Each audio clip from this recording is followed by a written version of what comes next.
The desperate signal, the last. Transmission. Ambassador Trell of the Caliph Music Empire stood in the communications chamber of the dying station. Around him the walls trembled, as another section was consumed by the devourer swarm. His silver skin had turned pale with fear, and his forearms moved frantically across the ancient control panels. The station had 20 minutes left, maybe less. The devourer swarm had appeared 6 months ago from the dark spaces between galaxies. They were not ships or machines, they were living darkness that consumed everything in their path. Planets, stars, entire solar systems vanished into their endless hunger. The combined forces of 12 civilizations had fought them. All 12 had fallen. Now the Caliph Empire, once proud rulers of 300 worlds, was reduced to scattered refugee fleets running through space with nowhere to hide. Trell had watched his home world die 3 days ago. He had watched the swarm wrap around it like black fingers and squeeze until nothing remained but empty space. The forbidden choice. Trell looked at the star map displayed before him. Most of the galaxy was now shaded in black, marking territories consumed by the swarm. Only small pockets of light remained, and those were fading fast. His eyes focused on one area that had remained unchanged for 4,000 years, the quarantine zone, the forbidden sector, the place where humanity slept. Every child in the galaxy learned about humans in their history lessons. They were the ancient killers who had appeared, suddenly fought brutally and vanished. Mysteriously, 4,000 years ago they had emerged from their small blue world and exploded across the stars. In just 50 years they had defeated the mighty Vorkan Empire, destroyed the crystalline collective, and brought the ancient Zephyro civilization to its knees. But humans did not conquer, they did not enslave, they simply fought with a ferocity that terrified every species that encountered them. Their soldiers never retreated, their fleets never surrendered. They treated war like an art form and death like an old friend. Then, just as suddenly as they appeared, they stopped. Every human fleet returned to their home system. They sealed their borders with technology that even the most advanced civilizations could not penetrate. They sent one final message to the galaxy, translated into every known language. The message was simple and chilling: we are going to sleep now. Do not wake us unless the galaxy is ending. We will know if you lie. That was 4,000 years ago. Since then the quarantine zone had remained silent. Ships that entered never returned. Probes that approached were destroyed. Instantly, the galaxy had moved on, rebuilding what humans had broken, creating new alliances and trying to forget the terror that humanity represented, breaking the ancient law. Trell's senior officer, Commander Vest, entered the chamber. Her wings were torn from battle and green blood dripped from her injuries. She looked at the star map and immediately understood what Trell was considering. No, she said firmly. The ancient law forbids it. We cannot contact them. The ancient law was written by civilizations that still exist. Trell replied quietly.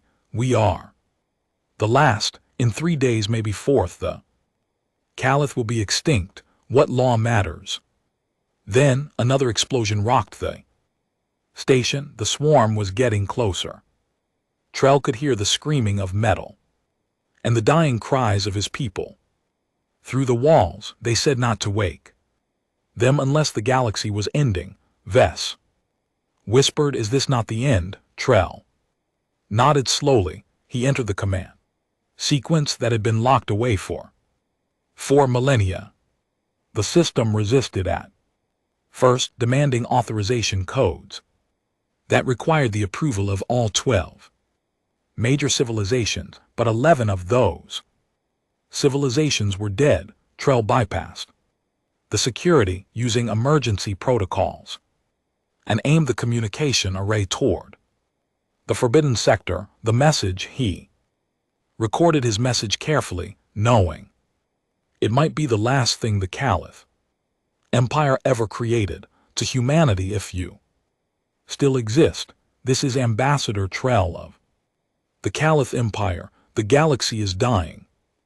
An enemy we cannot defeat, cannot understand, and cannot escape is consuming everything we have lost. Billions, soon we will lose trillions.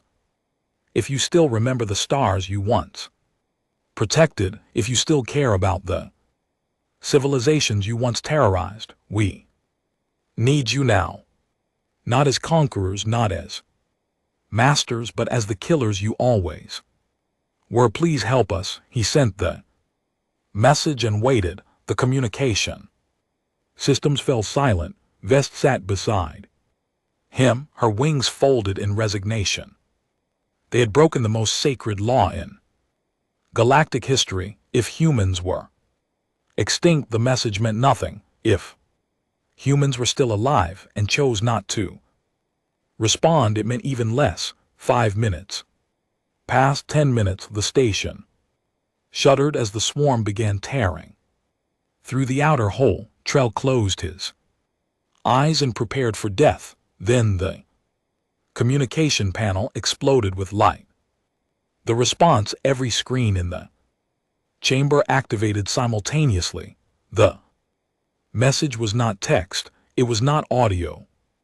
It was pure data streaming directly into their minds through technology that should not exist.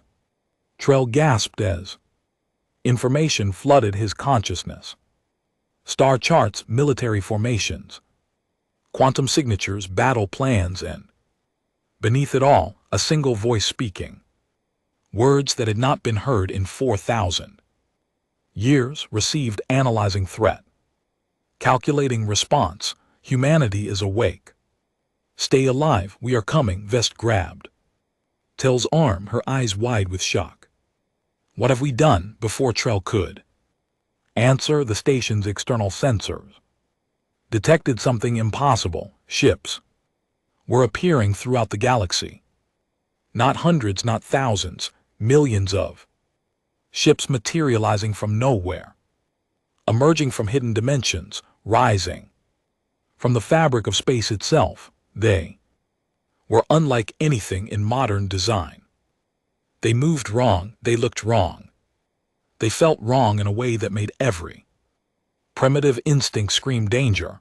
The swarm had reached the station's inner core. Trell could see the living darkness flowing through the corridors like black water, but he was not afraid anymore. He watched the sensor readings as human ships engaged the swarm across a dozen star systems simultaneously.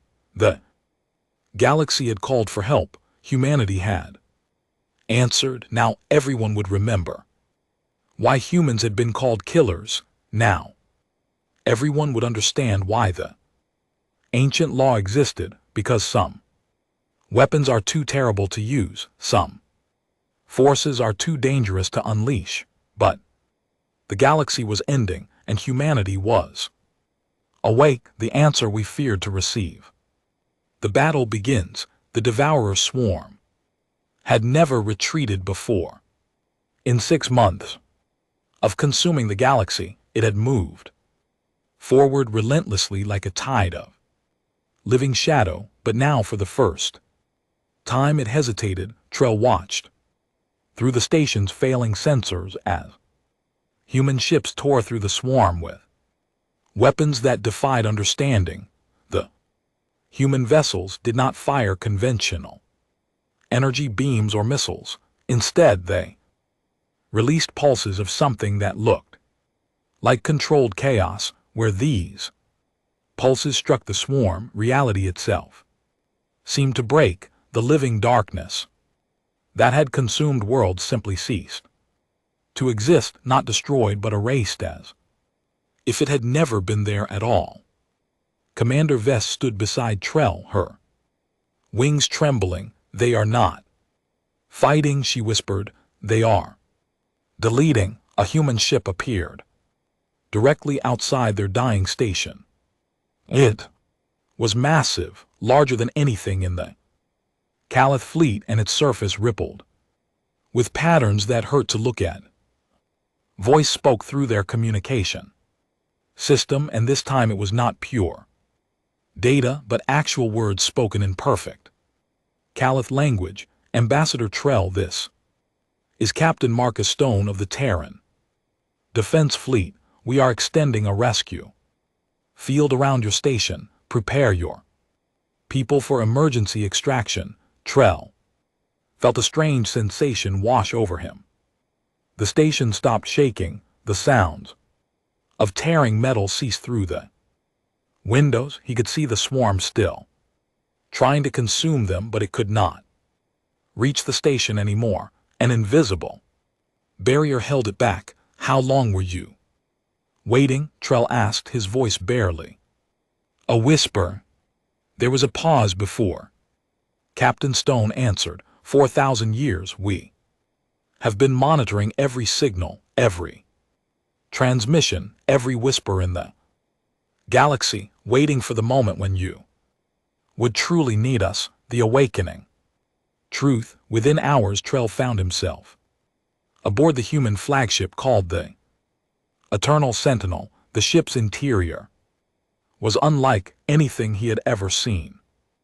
The walls seemed alive, shifting and adapting to the presence of different species. The technology was so advanced it appeared almost magical. Captain Stone met him in a chamber that overlooked the battle raging across multiple star systems. The human was tall by Calith standards, with dark skin and eyes that held the weight of centuries. He wore armor that seemed to be part of his body, responding to his thoughts instantly.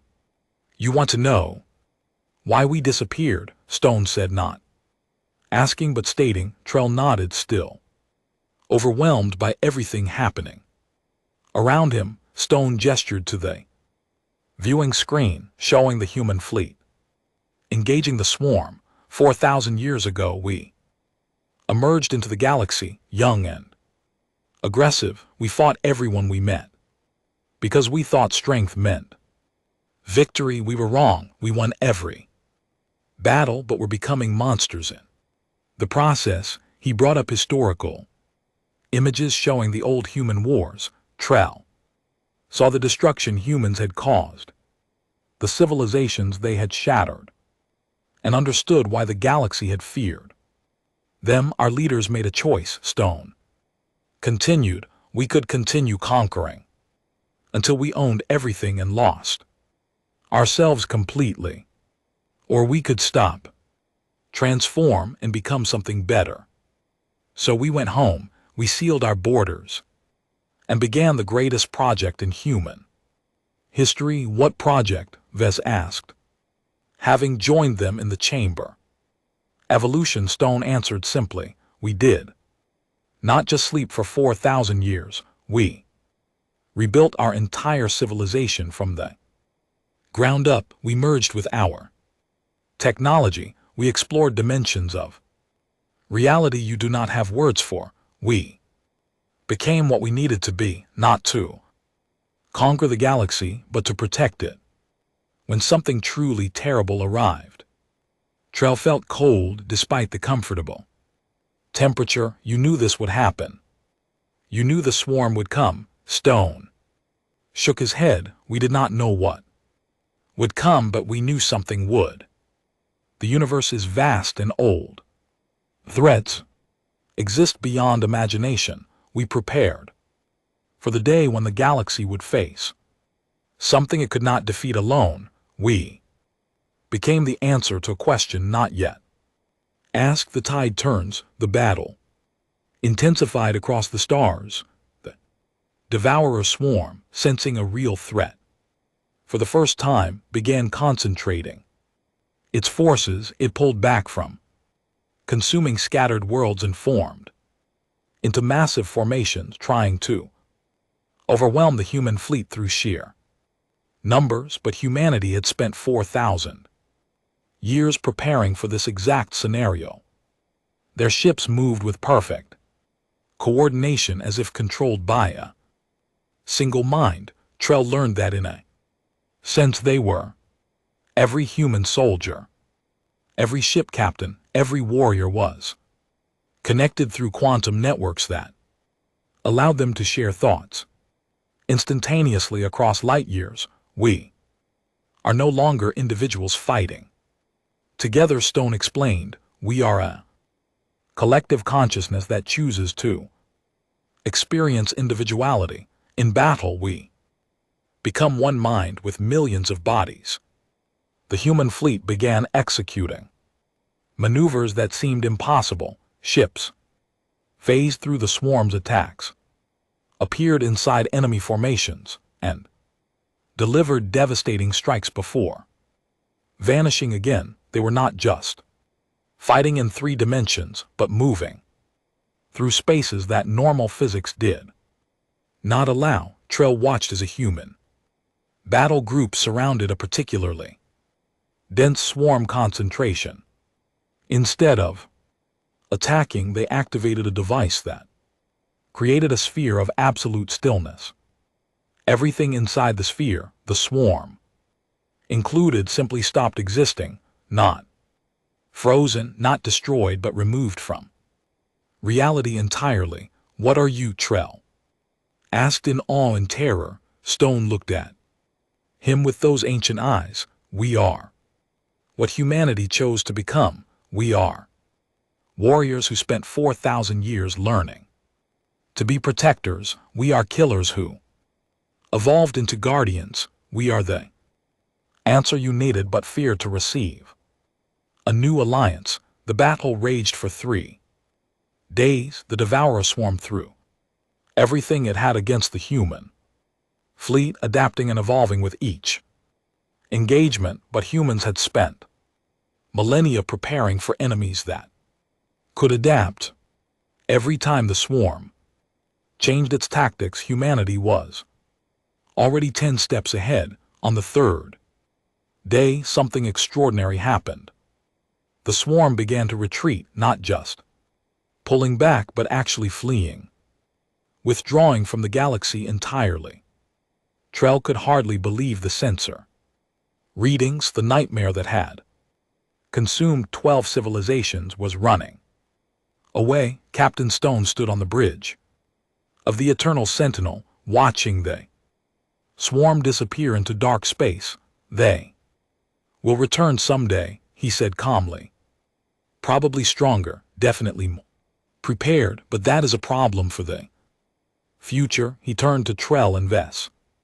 Your people are safe now. We have established protective fields around all surviving Caloth populations, but we need to talk about what happens next.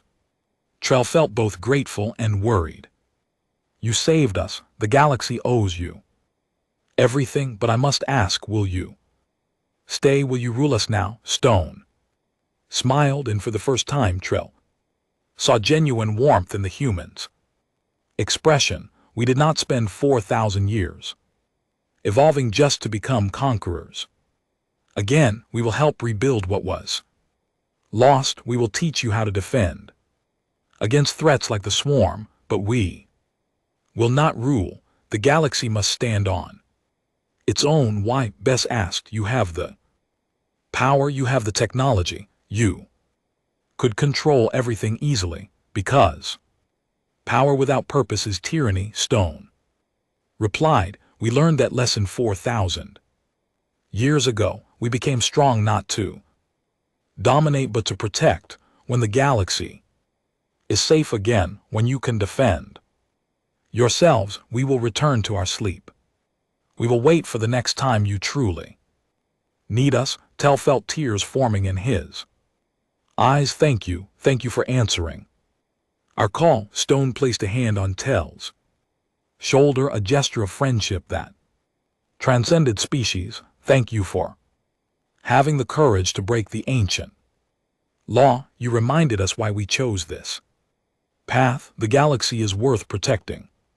Even from itself, the New Dawn weeks passed as human forces helped stabilize the remaining civilizations. They shared technology, not their most advanced systems, but enough to help the galaxy defend itself. They taught military tactics and built defense networks that would warn of future threats. Trell stood with Stone one final time, watching as human ships began returning to the quarantine zone. Will we ever see you again? When you need us, Stone promised. Keep the communication channel open. If another threat emerges that you cannot handle, call us. We will always answer. The human fleet departed as mysteriously as it had arrived, vanishing into dimensions beyond normal space. The quarantine zone sealed itself once more, and silence returned to the forbidden sector. But the galaxy was changed forever. Humanity had shown that the greatest strength was not in conquest, but in choosing when to use power and when to show restraint. They had been called killers once. Now they would be remembered as something far more important. They were guardians who waited in the dark, ready to answer when the light needed defending. The silence had been broken, the call had been answered, and the galaxy finally understood that some weapons were kept sharp, not to threaten but to protect. Humanity slept once more, but everyone knew they were listening.